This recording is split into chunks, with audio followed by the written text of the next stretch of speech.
Good evening. Welcome to Talkin Kop Transfer Roundup. My name's Kev, joined tonight by Chris and Ashley.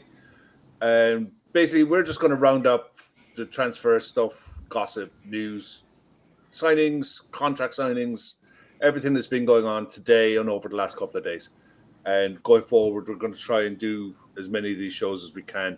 Odds are there will probably be before 9 o'clock. Some of them will be 10 o'clock.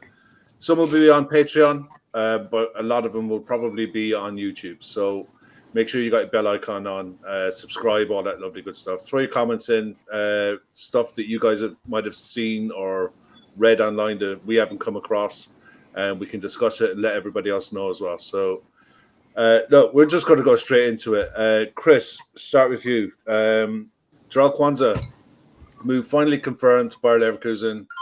35 million all up, including add-ons, with a decent buyback and what I thought was an excellent exit video by the club as comparison to some of the other players who've left in recent weeks and months. First of all, how do you feel about it, and how do you feel about the buyback, just the deal in general? What do you make of it all? It feels like the perfect solution for both parties, because I think with the Levers video, that shows they had really high hopes for Gerald Kwanzaa. They probably still do to a certain extent, which is probably why they've given him such a good send off. But for him, he's got the tools to develop into a really top centre back. Problem is if you look at all the like teams that challenge him for leagues and all that, it's quite hard to develop a rookie at centre back.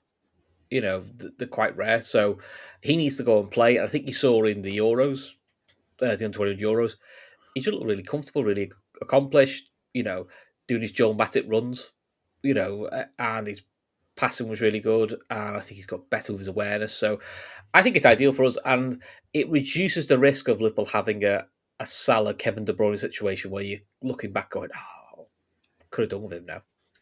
Because I think it's a similar age Salah left Chelsea. Different players, but you're 22, where you sort of go like, they just need a game time. Now, whether Liverpool activate the clause or not, I don't know, but it kind of covers us for 2 years. Going, listen, if he develops as we think he will in 2 years' time, bring him back. We know the fee, we can budget and plan for it. If he doesn't, we've got a good fee for him anyway, and I think he'll go on to have a good career either way. So, no, but I'm pleased with it. He's a lad who I'd quite like to do well. Yeah, absolutely. Ash, Liverpool so far this window have recouped £66 million. I mean, we magic 10 million out of fresh air for Trent. You know what I mean? So, like, so far, and when you look at the 66 million, 3 million from that as well. The Creevy Kelleher deal, the 10 for Trent, this for Kwanzaa, and potentially more. I mean, we've seen the price almost set for Harvey Elliott. We expect, as Steve Murphy points out in the chat there, the Saudi window opens tomorrow. And they've moved it forward a bit, so I expect the market to get really busy really quick. So we expect moves for Darwin as well. With all the money that Liverpool have outlaid, a 66 million recoup in virtually pure profit. We're in a good spot at the minute. Yeah, I think that's something that in times gone by, we probably haven't been as good at as, I don't know. I feel like there's this misconception. I know that Michael Edwards was fantastic with bringing signings in, but getting some signings out, that really was tricky the last several years. So with Hughes taking that over, and we saw, I think it was the interview with Warner that really kind of clarified that it really is Hughes that's doing this. With him taking that over, he is getting good money for these players. I mean, to be getting 10 million for Trent, basically just for holding him ransom, is fantastic. You know, I think that the Harvey Elliott deal will be really telling. I think that the numbers they were talking about, the £40 million with a release clause, or 50 million without a release clause, that'll be interesting to see how that pans out. It looks like he's getting some interest from Italy. You know, I think that at the end of it, we're probably going to look at it and say, we're not going to break even, because I think Verts doesn't allow us to do that. But I think that the numbers, the outlay is actually going to be quite modest in comparison to maybe like a Chelsea or a City, which, you know, it's interesting how Liverpool's name is getting flashed all over the newspapers right now because of the exorbitant spending. but nobody's talking about City. Nobody's talking about, the January spending and then now what they're doing in addition to that. No one's talking about Chelsea's 42 wingers, 7 goalkeepers, and whatever. I think we're actually going to be in a pretty good spot when this is all over and done with. Yeah, I do too. I know, look, obviously we're a Liverpool channel and Liverpool are going to be high on the agenda for what we're going to be talking about. There is a lot of other stuff that's been happening as well with other clubs. But one last story with Liverpool before we move off. I woke up this morning, turned on the news, and first thing I saw, Bayern Munich heavily linked to Luis Diaz, Chris. Not the first club this window so far to be heavily linked with Luis Diaz. And again, Bayern told in the same manner as Barcelona, he's not for sale. He's in the manager's plans and, he's going nowhere. How much stock do you take in that reply? And how much stock do you take in Bayern's interest, bearing in mind they really do need a left winger in a big way? I think he's not for sale at the price that they bid. I think because that was pretty much what was said when Barcelona bid for him, which was like, we're not looking to extend him, but it was pretty much said, unless you come below 70 million, don't bother calling. So, and listen, Diaz will have known that. Interesting, the Echo have already come out to say the stories of his wages are grossly exaggerated. He's apparently on 140k a week, not the rumoured 70, 80 that everyone was coming out with. So all of a sudden, 140 is about par for the course. So, and I see a lot getting quite upset, saying like, well, if we're not going to sell him, why don't we give him an extension? To me, I think this is just the club being quite clinical and ruthless, which is, we've got you on a contract that suits our terms. You agree to it. If you're not happy, speak to your agent. Or if you really want to move, get your agent to get you 70, 80 million. And that's probably been dictated to him since March. So I think my reading of the situation is the player's probably just as comfortable as the club, that he knows the deal what he is.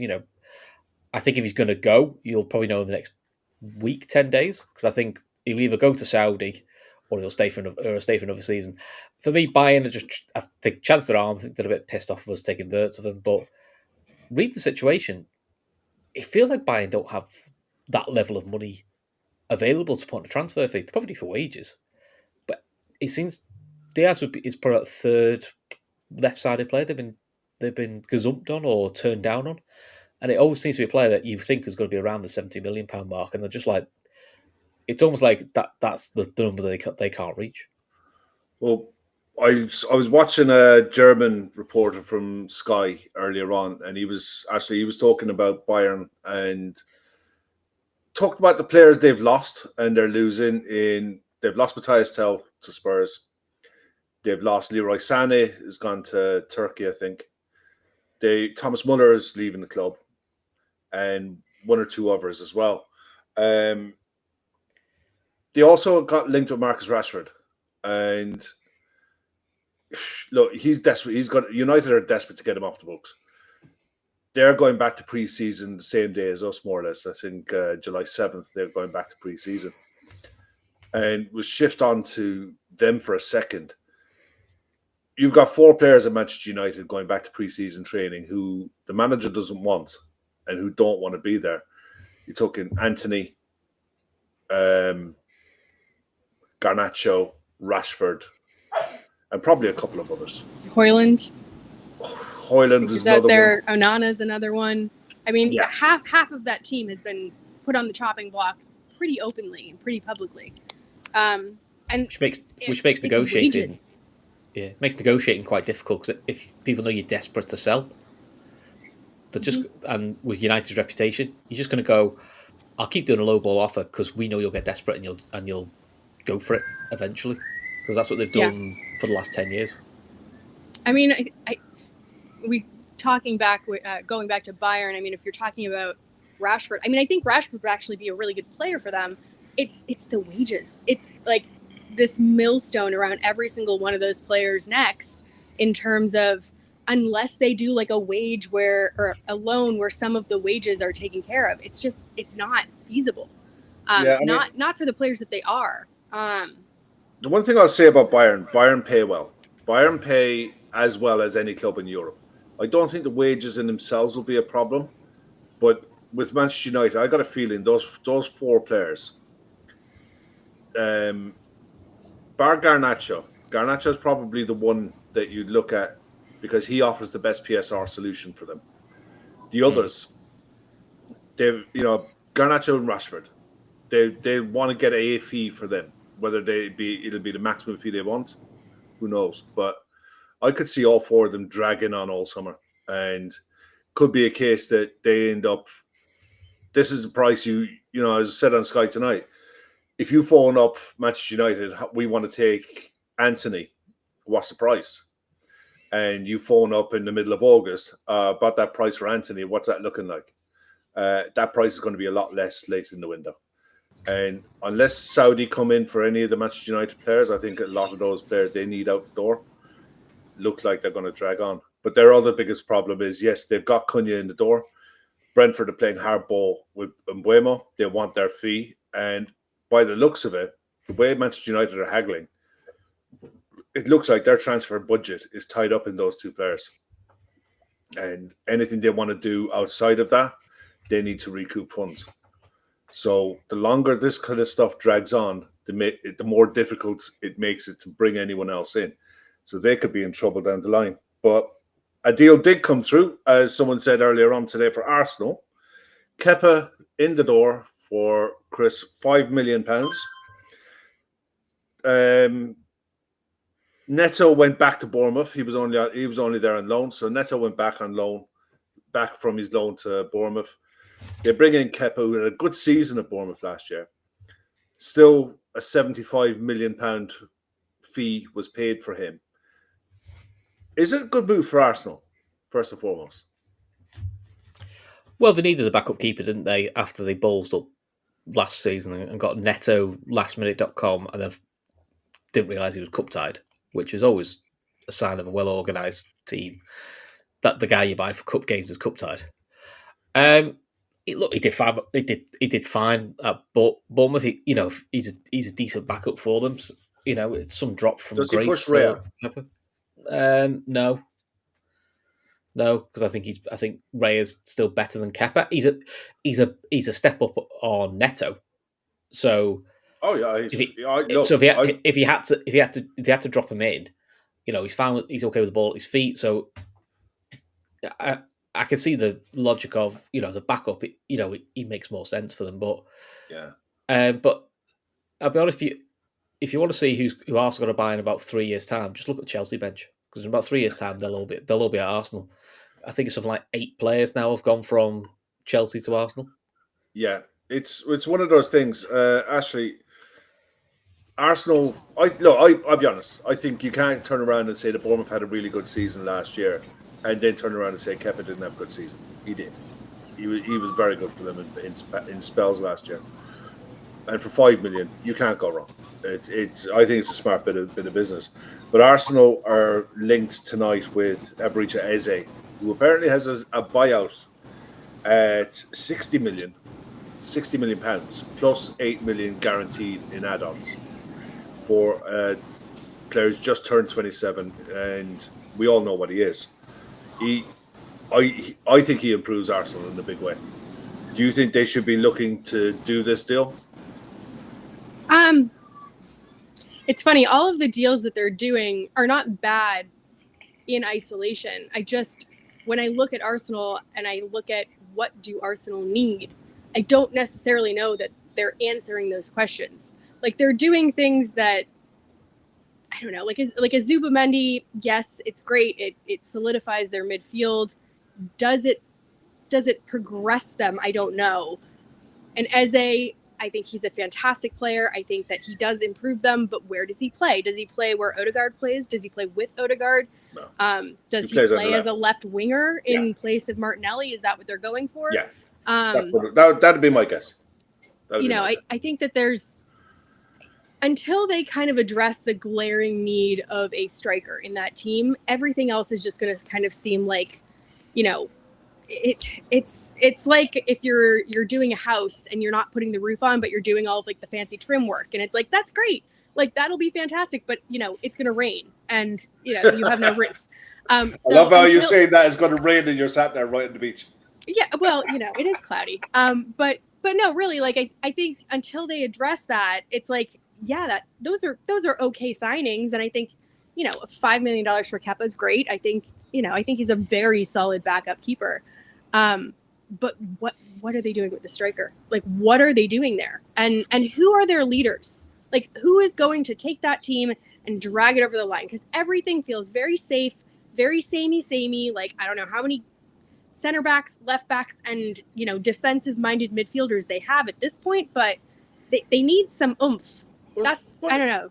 It was funny enough. I was watching it earlier on today, and a guy on there made a really good point about the players that they've lost this summer so far, and they're looking at that 20-year-old kid from Valencia to come in as a right-sided centre back to back up Saliba. In truth, Arsenal really only have 3 out-and-out centre-backs. So looking to bring in a young 20-year-old as an out-and-out fourth centre-back. Yeah, Ben White can do a job at centre-back, and Calafiore can do a job at centre-back, but they've been playing Calafiore at full-back, Ben White at full-back.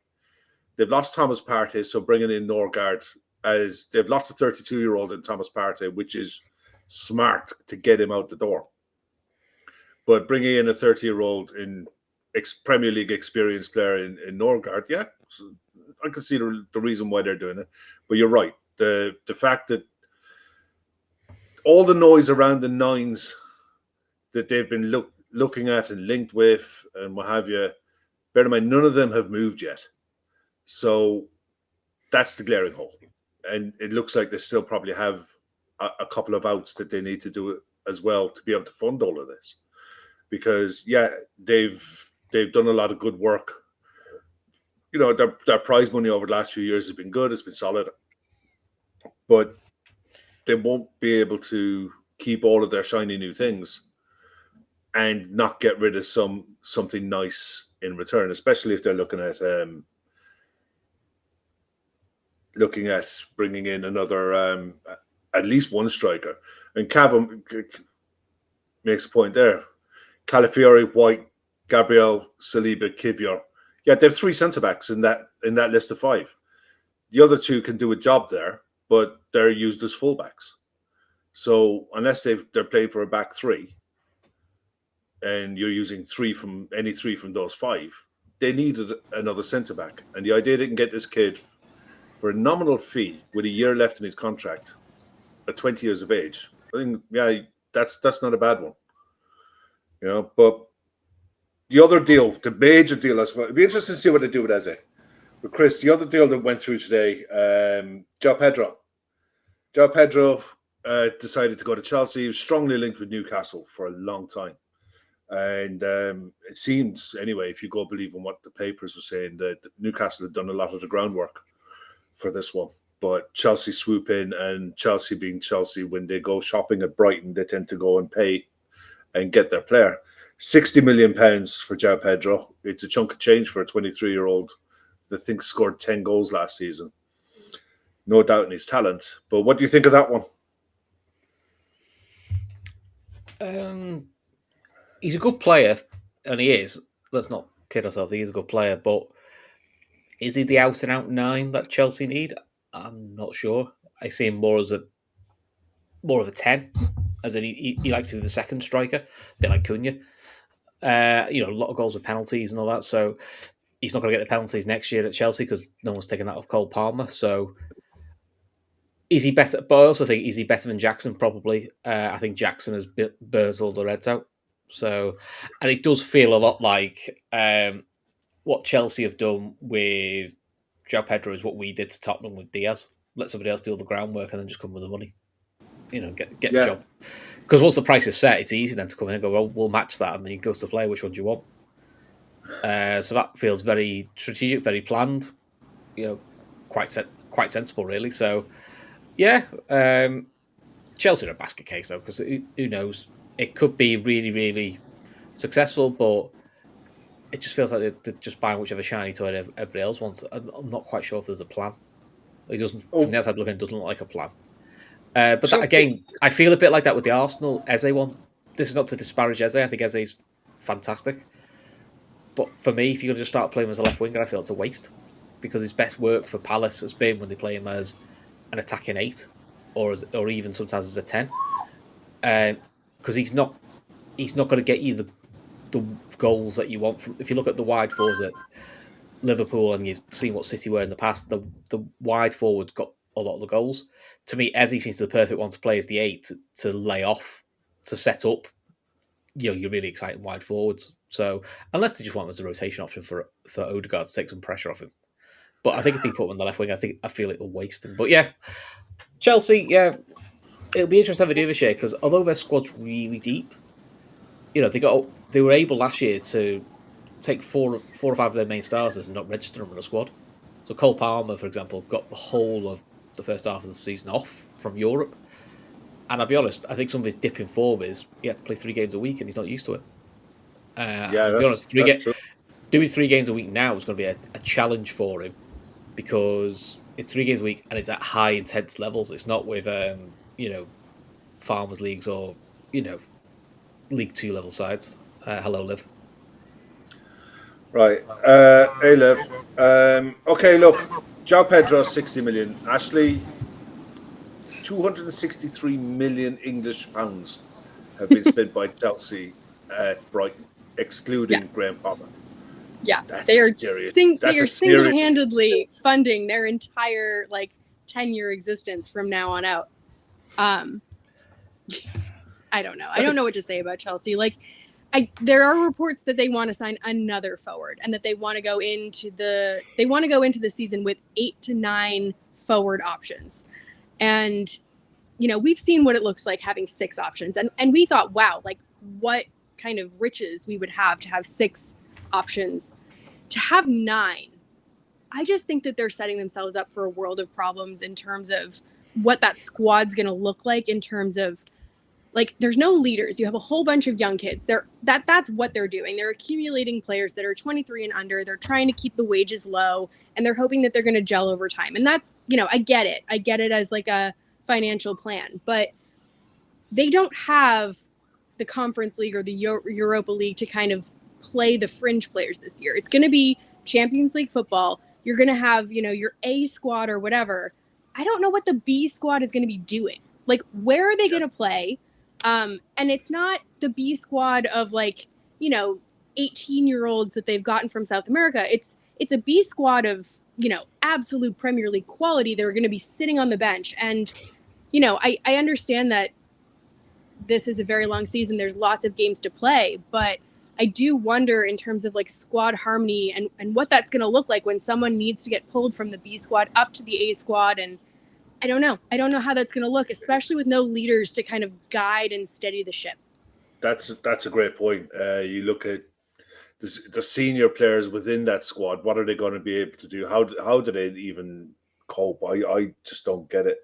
One player I saw, Chris, linked away from Chelsea, and it was actually to Arsenal as a potential option on the wing, is Noni Madueke as a potential target for Arsenal. Now, look, those 2 clubs buy and sell each other's players quite a bit. Do you think that'd be a smart bit of business if they can't get Eze over the line? Do they look at Madueke as an option to come into that left wing option? He definitely gives you another pace option. My question with him is there enough end product and goals in him? That's what I'm not sure about. Plenty of skill, plenty of ability, but I just don't know if there's enough goals in him. And I think that's where Arsenal need to add in their side is goals. Because Saka's their biggest goal threat, but he has yet to break 20. It'll piss Arsenal fans off, but even if they sign a striker, I think he starts the season with Havertz as his number 9 because he's been, the way they play, he's their most effective player and he will get goals, but has yet to break 20. Martinelli, Trossard, good players, not enough goals in them. And then all the backups they had are either young kids, talented ones in Nweri, who looks really talented, but it's a lot to expect him to give you a goal threat. I'm just not. It's one of those ones. If you swapped in for Martinelli, I'm a bit like, it's probably about maybe about par. They Sorry? feel like sideways moves, though, don't they? They kind of just go Kind in of all of them, don't they? Sort level of for just level. feel like sideways Just- moves. Yeah, they don't. None of these signings weaken them. But so far, the only signing I can see, if they make it, that's going to improve them. I would say is someone like a Zubimendi, because he just gives you a different option. He's He would quality allow football. he would allow Declan Rice to play more as an 8 and go box to box, which is where he's more effective. Gives Odegaard but protected. He doesn't have the physicality of a Partey, but he knows how to keep the ball. Hence why he's a regular for Spain. But he's the first. He's only saying so far. I've gone like, oh yeah, that takes him up a level. That makes him an interesting prospect. All the others kind of feel like, yeah, good player, but we don't. I don't look at him and go, oh Jesus Christ, that steps me up. That steps up a level. I'm amazed like an Arsenal never went for, even we're in the conversation for like Kvaratskhelia. Yeah, I think that was I think He's going to be the one that got away. No, I think that was a long time. I think that was a for close us. shot, personally. Close shot, but that's a sort of level of player they should at least be in the conversation, or at least test the water with. And as much as it annoys us, the whole London thing does help. Paul Giovanni makes a point there. If Rodrigo is available, Arsenal should be all over that. But again, with him, what's his goal? The price I saw mentioned for Rodrigo earlier on was 90 million. Now, I don't think Arsenal can plunge 90 million out on top of what they've already spent. Ashley, sorry. How could you put this? Without Arsenal getting their striking target, we don't know what they're going to do at the minute. Chelsea are a basket case, we know. As someone put a question in earlier on, and we thought this last year, is Maresca the man to manage that dressing room? What do you think of the job that he's done so far, and what you've seen of him in the Club World Cup as well, the press conferences and stuff? What do you make of him? I mean, to be honest, I haven't listened to a lot of his press conferences in the Club World Cup. I tune into a couple of, halves of football. I'm not watching the press conferences. I know what you mean. But I find his method of management really interesting. Like I mentioned, the idea of this A squad and B squad where, half the team is essentially not registered to play in certain competitions. It works in the Conference League.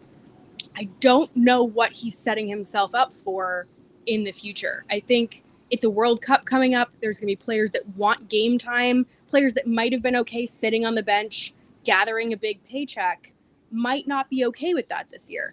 I haven't seen like enough strength of character in him. He feels very much like a little bit like a Pep regen. I think that he's a smart manager. I think there's enough there that shows me he has like really clever tactics and things like that. But I'm just not sure when push comes to shove, when things are actually going to get hard, what that's going to look like. Because we saw kind of Christmas time last year, like when things got tough in the league with Chelsea, where they were actually sort of in the conversation with being at the top of the table, they absolutely crumbled. And they had plenty of players. So it wasn't from lack of players. It wasn't from lack of talent. It was really kind of how you're going to manage that. So he's had a whole year in charge. He's got to like establish his ideas. I think this is sort of the time that it's going to be telling. I think it's no longer training wheel time for him. They look okay in the Club World Cup, but I think it's really hard to judge people because I can't tell how much the European teams are taking it seriously. I think a lot of the South American teams are taking it extremely seriously. And so everything seems warped. And I wouldn't judge anything based on that tournament, personally. No. I saw two things coming out of that today. Apparently, in Juventus' last game, 10 players asked to be substituted because of the heat. The weather's been awful. Yeah. Oh, yeah. 100%. The weather across America at the moment, especially on the East Coast, is brutal. Even walking is a struggle, and it's not an excuse. It's people are genuinely struggling their day-to-day lives. Can you imagine what it must be like working out in a building site at the minute over there? Yeah, it's not only hot, it's humid as hell. Yeah. And there's been a heat wave, I want to say for the last 2 weeks of just, in terms of, I say it's a heat wave, it's record heat waves. Like, we haven't seen this in 20 to 30 years. Like it's ridiculous. So to be able to even run in this, let alone compete in a professional manner, I'm not surprised. I mean, I think it was the Benfica game where someone collapsed from the heat. So it's definitely something that's going to need to be looked at. I know that we have the World Cup coming in the US next year. It's not the best optics right now in terms of it really isn't. It's something that I'm really concerned about going forward, especially just for the health and well-being of players. Absolutely. Chris, last club to touch on is two things. Diaz, the neighbours. I enjoyed the show the other night with Dave. Gav and Dave were on. If you Dave Downey's great, isn't he? Yeah, Dave's great stuff. So if you missed it, go back and check it out. That's definitely worth a listen. But Brantwaite signed a 5-year deal at the club. What do you think of that one first? Were you surprised that he signed? And what do you think is in there to say he's so enthusiastic about signing a 5-year deal with the club who, for the first time in ages, managed to stay out of the relegation zone? He's probably... They've obviously sold him a project he's happy, he's going to be excited about. I mean, to be fair to Brantwaite, he missed quite a bit last season with injury, so I think he needs another year or so at Everton just to sort of prove he can get over that injury hump. It wouldn't surprise me if there's some sort of agreement in there that if certain clubs or a certain price is offered to him in the next year, 2 years, he'll be allowed to go. But look, for Everton's perspective, you're locking down one of your prize assets. So the club have actually protected themselves now. That, they all know people want Brantford. They're not going to go from this summer, but, if people want to look at him next summer, they are protecting themselves quickly about how they're doing. Cavo wants to know, can we talk about the Ev's new tunnel? We might do in a minute. Looks like something they bought off Teamer. It's brilliant. Okay. As I've literally been away from social media for the last day. All right. I have finally went out and had a social life last night. So one day, that's it? One night, yeah. It's the first night me and Mrs. went out together, away from everyone and everything for a long time. Had a blast. But talk to me about this tunnel. What's the story with this tunnel? So it's a tunnel, but obviously, the other plastic ones they pull out. Yeah. So it looks like someone's gazebo.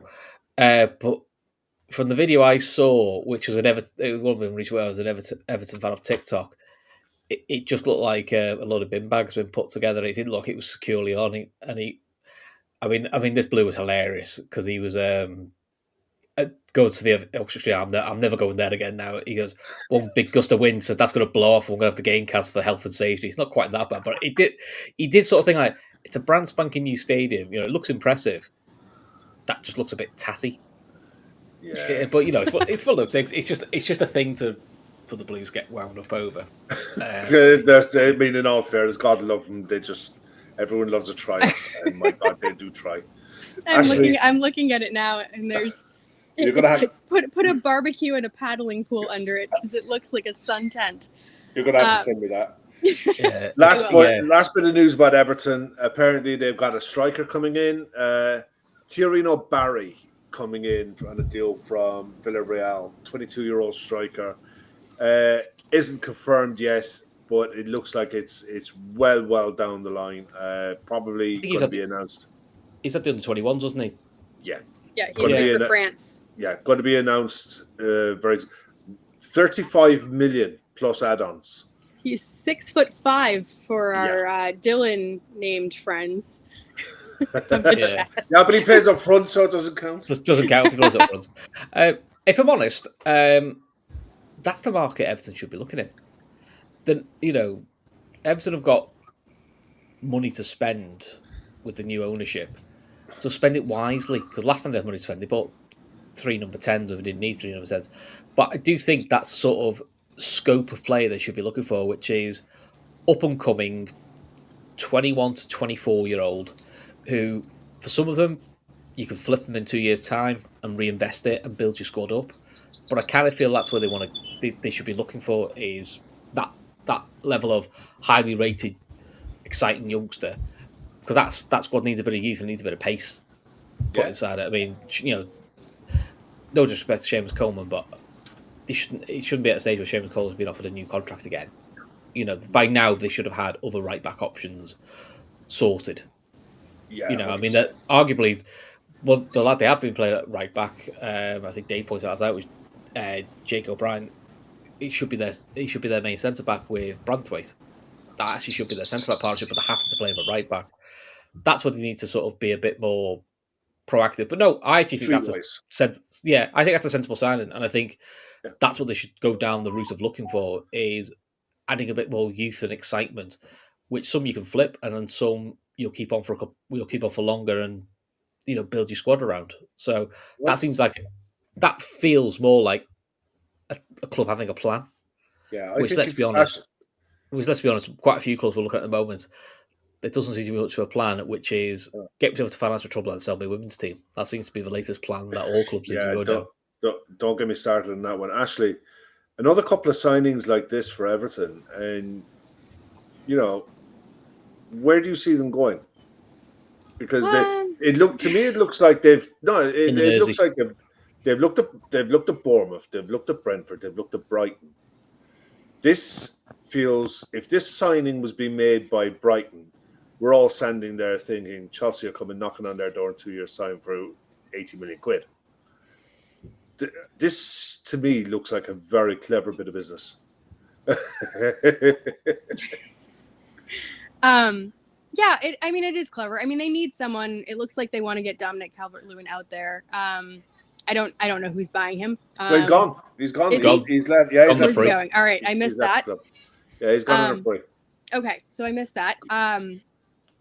So they needed to bring someone in. I think, where do I see them going? I mean, this is going to sound very reductionist, but I kind of see them going where West Ham was going with Moyes. I think that he knows how to steady the ship. He knows how to keep them in and around mid-table, maybe competing for Europe. I don't know if they're there yet, but a few more signings, then, maybe you could get into that conversation. I think, they've been in that kind of relegation battle for such a long time. And I know that, those of us that are Liverpool fans, which is most of us here, would love to see them stay there. But I think that Moyes is capable of just kind of getting them to be right in that middle of the table, like sort of where Wolves and, that lot sort of hang out, where they're not in relegation, they're not in any sort of danger. And if they can steady the ship, kind of get their feet under them while they're in that new stadium, because that's going to be a change. I mean, I remember when Spurs shifted stadiums, they lost a little bit there, and it took them a while for them to feel at home. And I think Dave was talking about that. If they can just kind of use this as a season where they can just find that little bit of equilibrium, that little bit of, we're comfortable, then move on from there. I think, what you saw, again, using the West Ham analogy, sometimes you get a little bit excited and you decide, we get a little bit too big for our boots and we want to go bigger too fast. I think that Everton, if they can stick with Moyes for this season, figure out what that looks like to be solid, and then decide where they're going. I don't think that they need to shift away from him too fast. I think he's actually a very smart appointment right now. Absolutely, 100%. Right. We're going to be wrapping up in a few minutes, and later on tonight, 10 o'clock on Patreon, the Gav and Phil are hosting a 30, which never, ever, ever is 30 minutes. God love them. And God knows what they're going to be talking about. Could be absolutely anything. So if you're interested, if that's something you're into, head over to Patreon, Talkin Kop, into the search bar, and you'll find that, and click in and check it out. If you want to sign up, I think the first month is free, and if you want to stick with us and you enjoy what you're watching on Patreon, then all delighted, happy days. If not, just throw in comments what you guys want to talk about, and we can definitely look at all of that and more. But overall, the window is open now. We're into the new financial rolling transfer period of 12 months, started on the 1st. There's lots of business going on, especially down the league. Sunderland have been busy. Looks like Leeds are doing a bit. A lot of clubs are doing bits of business as well. It's not as busy as I thought it would be first up, but there's definitely some. I think it's going to pick up massively over the next week. Most clubs are back to pre-season next week, and I think managers ideally would like to have, the big bulk of their first team squad back in to get going. And I think if there's deals going to happen to facilitate that, it'll happen over the next few days. So, is there anything you guys or Chris, I'll go to you first before we go?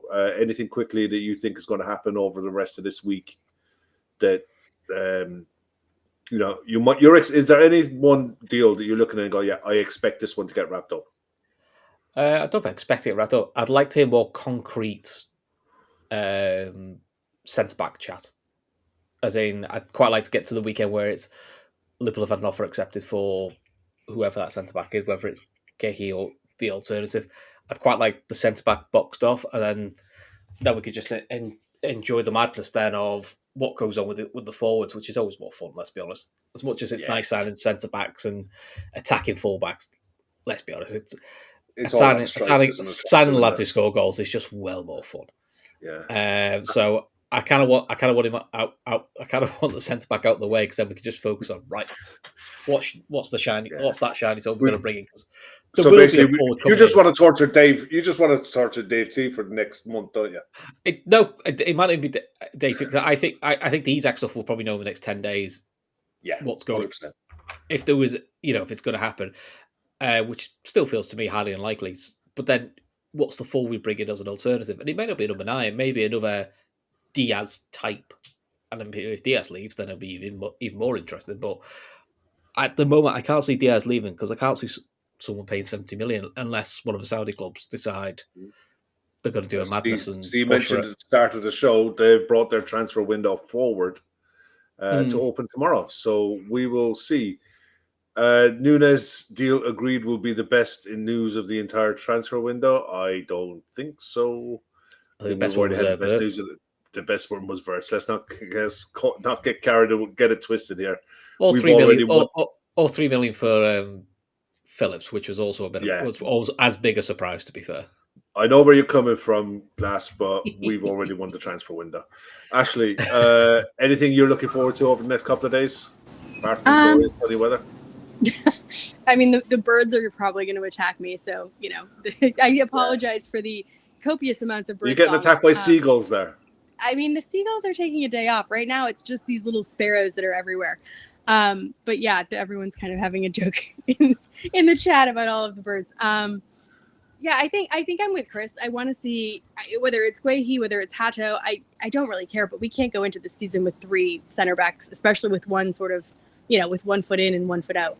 I want to see Ibu sorted. I don't think he's going to go. I don't think the club's going to force him out. I don't think they're going to sell him for cheap, even if he decides he's not going to sign a contract. But the center back situation is making me more nervous than anything else. So I just want to see clarity there. That's fair. I think everything else is probably going to take time. I think we need to get the outgoings sorted before we start spending any more money. And that'll be interesting. I think, if I've seen anything about Hughes, it's that he normally gets his way when he decides to do stuff. So that makes me kind of positive about the future. I don't read into that what you will. I mean, whether or not there are certain players that are untouchable, that might be true. But I think that there's still some exciting things that are going to be happening around the corner. Yeah, 100%. I'm looking forward to see where the destination is for Harvey Elliott and seeing what the lay of the land looks like for that one. Would you prefer, out of curiosity, buyback or would you prefer higher sell clause or higher sell price rather? I want us to be able to do a deal where it gives us the best possible options to bring him back when he develops into the player that I think he's going to be. I think he's going to absolutely crap all over Cole Palmer. I think technically he's as good as any player. I think he's as good as any player of that age bracket in the league at the minute who needs regular games. He needs to be in a team where he is the man. He knows he's starting every week, and he is going to be influential in that side. He's going to be an important player in that club. If that club is on the continent or if that club is in the Premier League, I'm not fussed about where that is or who that's for. Ideally, I would like to see him at a Crystal Palace or a Bournemouth, where he can just develop and be an important player in that kind of club. If he goes to a Newcastle, I think he'll be in and out of the side more than what he is at Liverpool. I think he'll be an important player for a Newcastle, but I don't think he'll be the main man or the key player at Newcastle. I think I would like us to take the lower fee and give ourselves the best possible option, because it's pure profit anyway. And in this day and age, you can make 10 million selling a couple of youth players. So I ain't too fussed about it. But look, we're going to head away. Before we go, Patreon, link is in the description. Click on that. 10 p.m. show Gavin Phil 30, which will undoubtedly be 60, 90, God knows when those two start. But thanks for everyone for joining. Like, comment, subscribe. Let us know on the comments underneath transfers that you guys think need to happen, who needs to be sold, who we need to get in. Just let us know what you're thinking. Thanks very much for joining us. Ashley, Chris, thank you both. Thanks to everyone in the chat. See you guys later. Ta-da.